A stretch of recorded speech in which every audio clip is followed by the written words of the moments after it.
Maybe you fight in a Beyblade competition. It's like a different version of that Yu-Gi-Oh! City tournament. Instead of trading cards, you're trading the shirts off your back. Man, if only there was an anime for Beyblade. Gosh, if only. Yeah, it's called Digimon. When I heard about the Beyblade tournament, I messaged my group chat going, "Hey boys, what should I make my thing?" And then all 7 of the men in that group chat went, "The Bakugan soundtrack." Man, Beyblade is so cool. I wish Pikachu was real. I definitely am surprised that, like, in this day and age, with Beyblades, you know, being when they were created and the anime and all that kind of just happening, how are there not just, like, cool hologram Beyblades that are, like, having the monsters come out and, like, do things, right? Because that's what it did in the anime, right? Like, the Beyblades were sort of fighting, but, like, mostly also 2 kaiju would be, like, battling above the Beyblades. I guess you gotta go 2 ways in that respect, because Beyblade, like, this game is exciting, legitimately. It's fun to play. It's really fun. And so you either, if you're going to make an anime about something that's an exciting game, you either go that, like you said, the route of the Beyblade anime, where they make the monsters come out of them and the monsters fight on top of the tops for no reason. Or I would have preferred they go the Prince of Tennis route, where they start with, you know, respectable, understandable, physical, respecting the laws of physics tennis, and then move to ridiculous moves that, you know, oh, he managed to drop his base such that it went sideways for a second, but then got back up to knock a person out. The only thing that I know about the Prince of Tennis is that at the end of the Nico Nico Duga remix, that the last thing they go is, "You are the Prince of Tennis." And that's it. That's the only thing I know about the show.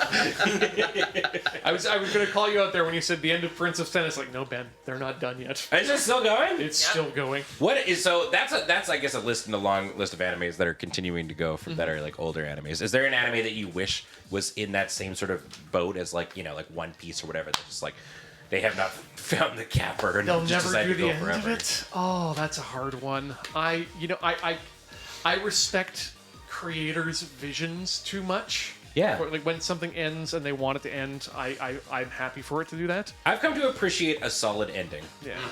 You know, I think, like, there was one I remember that was very interesting because, like, during the time when Gravity Falls was very, very popular and people really enjoyed that show, and then it came to an end and people were like, "Why?" Like, I don't, like, it was doing really well in, like, numerics and stuff like that, and Alex Hirsch was like, "Because the show was supposed to only take place over a summer. Yeah. It was literally just supposed to be a summer vacation." In that exact vein, if we're going to say North American cartoons are allowed, it would have been Phineas and Ferb, except I got what I wanted, which was another season, which was another summer. I guess Haikyuu would be the answer for that, because I miss my Volley Boys. Who is your favorite Haikyuu character? Oh, I mean, it was the little red-headed stepchild. That's fair. I like the bald boy who ripped his shirt off at every chance he could. He was good. They were all good Volley Boys. They were all very good volley boys.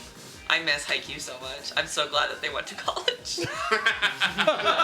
My favorite thing is when someone... Okay, so... Gaslighting Haikyuu spoilers. My favorite part is... Because there's one episode of Haikyuu where Daichi gets hit in the face with a volleyball and ends up on the ground and the episode ends.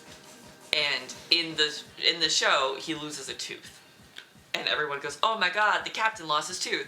But I like to lie to my friends who are watching Haikyuu for the first time and go, "Isn't it messed up that they killed Daichi?" And I told my friend Lexi that once, and they started crying. And then I just didn't solve the problem, and I didn't watch the show for 3 months because they were sad that Daichi was about to die. It would have been amazing if they had just cut to credits there and just, like, that had been the end of the season. That was the end of the episode. And then they went on, like, a 2-week hiatus. No! Because Christmas happened.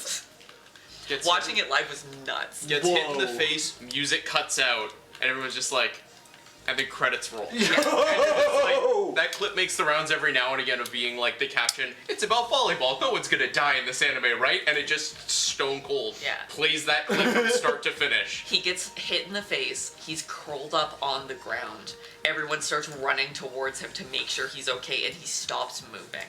And that's how the episode ends. Oh my god. Haikyuu's a great anime. That's rough. If you like sweet boys who get very into hitting a ball, it is top tier. Point of order, are they not high schoolers? They are high schoolers. It is a volleyball. No, thank you. Yeah. It's a volley. Wait, are they high schoolers or are they middle schoolers? They're high school. Either I think they're way. high schoolers, yeah. Either okay. First episode's middle school and middle high school. Yeah, Okay. it's middle school that Hinata and Kageyama are scouting high schools to find the best volleyball team to join. Yeah. So then they have the best college prospects, and then I think the last season is them in college. Yeah, I think there's one game of them in college. Yeah, Yeah. which is very sweet. It's nice of them Down because to watch some lads do lad stuff. Yeah. Just guys being dudes. Guys Guys being being dudes. well, I gotta say though, it's amazing to be watching Aim for the 1974's Aim for the Ace right now, which is a tennis anime, and seeing how many of the tropes you see in the sports anime of today that are being made up just for that series. It's so good.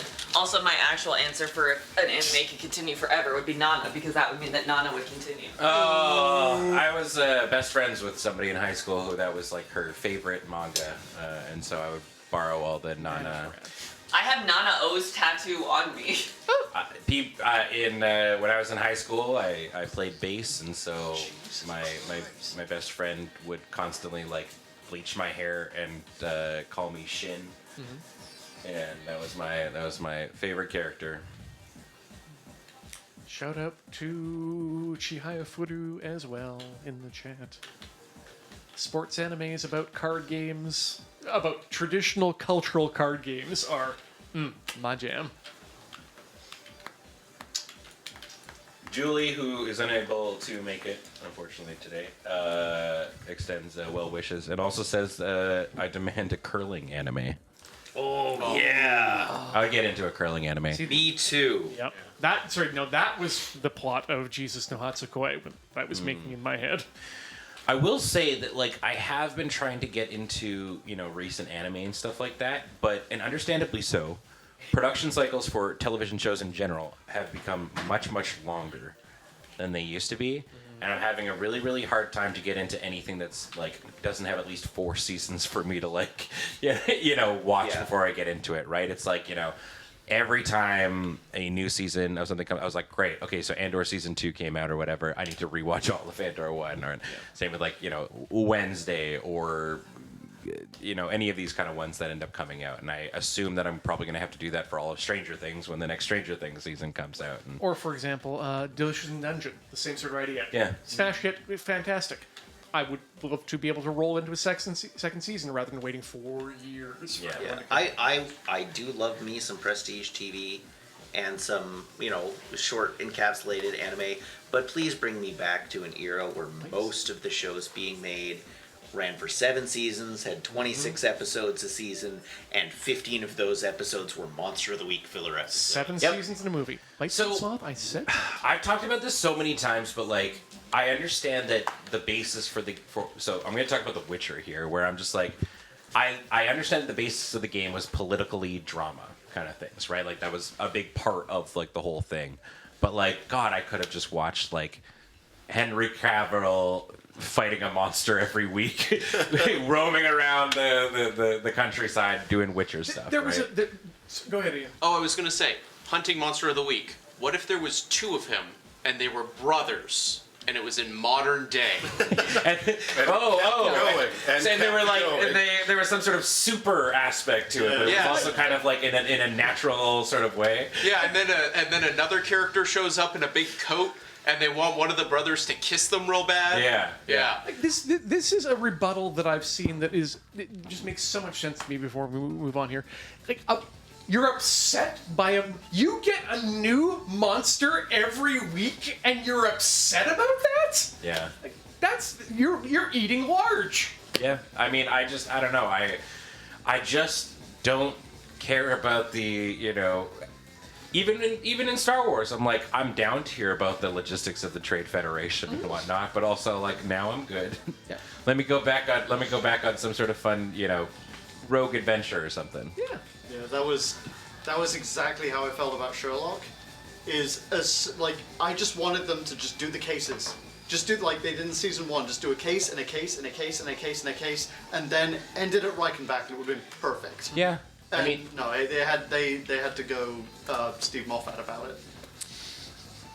yeah, I mean, realistically, like, that's why I ended up, I think, being able to, like, get into Doctor Who so late in the game, you know, because I had watched None Who, and then the Doctor Who Magic crossover happened, and I was like, sure, where should I start? People were like, start with New Who, and I did, right? And you know, then my partner and I ended up watching all of it, and it was great, because it was, for a lot of it, Monster of the Week, because you know, episode happened, and you get to move on. You put it exactly perfectly. There are two ways to approach the idea of serial storytelling. There is the Russell T Davies way, which is seed little bits of information throughout your episodic self-contained episodes and then tie it all together and make the viewer feel clever for figuring it out just before you reveal everything, as opposed to Moffat, who is, I'm just gonna show you things and tell you and literally say the word, I'm so clever. Yeah. Or I'm going to make a mystery box in the first episode that I have no idea what's in there and make you guess what it is, and then I'm going to give you a Jujutsu Kaisen ass pull right at the end. Yeah.